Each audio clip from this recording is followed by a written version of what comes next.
most effective ways to prevent all the treatment that Erin just discussed would be getting vaccinations. One of the main concerns is the comparability to the seasonal flu vaccine, that the H1N1 vaccine is not as safe. So we're going to hopefully put some minds at ease today. The seasonal flu vaccine and the H1N1 vaccine are pretty much made the same way. They're different viruses, but they're incubated the same way on a basic level. The seasonal vaccine is actually chosen each year. The World Health Organization gets together twice a year, and towards the end of the year, they collect their surveillance and their lab results and their clinical studies, and they piece together which of the 3 viruses that are listed here will be affecting us next year. So in essence, they are putting their best guess out there to let us have a fruitful vaccination period. The 3 viruses that they choose from are Influenza A, which is H3N2, also the regular influenza known as H1N1, not swine flu, just influenza H1N1, and Influenza B. From these 3, they choose which one they think will be the most harmful, and our vaccines get to work. They take about 6 to 9 months to be fully ready to use. The method of creating them are about the same. They are made in chicken eggs.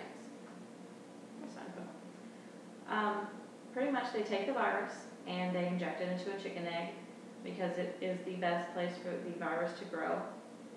And it takes around 9 months for the influenza H1N1 and about 6 months for the seasonal flu. But more progress is being made.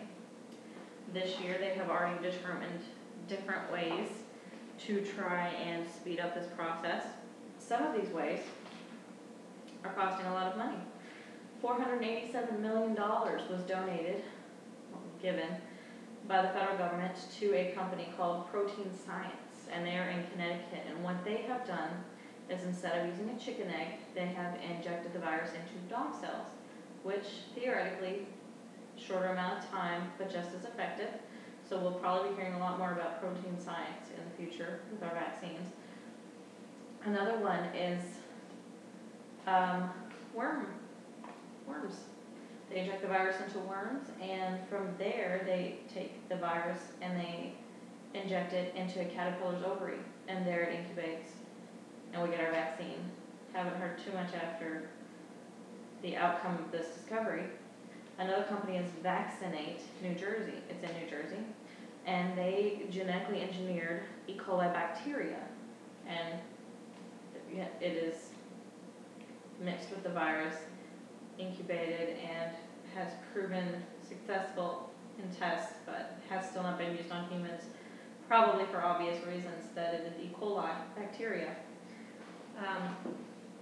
Another reason that most of the Americans are hesitant to get this vaccine is the use of adjuvants. It is a way to speed up the process of creating a vaccine, but it has mercury in it. So most people don't want mercury injected or flu mist, so it has been a slowing process to make vaccines.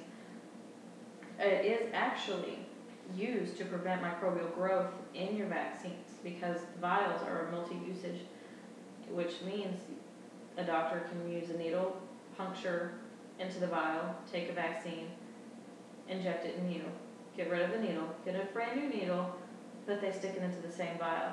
So constant puncturing can cause other bacteria to get into the vial, and that is where adjuvants are used to slow down the process of destroying the vaccine.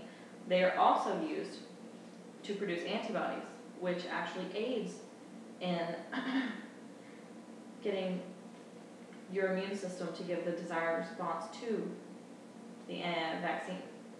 So it's a catch-22 for adjuvants, but more research is being done, and the uses or the amounts of mercury actually in the adjuvants used in the vaccines are such small trace amounts that they actually cause very little to no harm. So it's pretty much just getting the information out that they aren't as harmful as most people believe that they are. Some of the side effects of getting these vaccines, seasonal influenza and H1N1 swine flu, they are about the same. If you get an injection, the shot, a lot of the side effects are soreness, swelling, redness of the injection shot. You could get aches or low-grade fever or nausea. Very minimal. Very standard of a flu shot. And if you get the mist and get the H1N1 mist, the side effects for this are runny nose, headaches, sore throat, and cough. This lower half are actually designated just for children because they get extra side effects, which is one thing to think about when getting your child vaccinated, because you do have a choice between shot or flu mist. Regardless of what you're told, you do have a choice. Which extra symptoms are wheezing, vomiting, and muscle aches. And one of the side effects that everyone fears is Guillain-Barré syndrome, which is it's a disorder in which your body actually attacks your nervous system, or your nerve cells, and they believe that this is caused from vaccinations. This has been tested and it is not true. It's a very small correlation, and it was brought about in 1976 when they were actually giving out swine flu vaccinations and people showed up with Guillain-Barré syndrome. They are not correlated, so something else to think about if you're scared to get the H1N1 virus or vaccine. And a lot of research is still being done. Key groups to get this vaccine: pregnant women, if you're ill, and young people, caregivers, emergency medical people. Same as seasonal flu. I hope I've educated you, and here's some more statistics.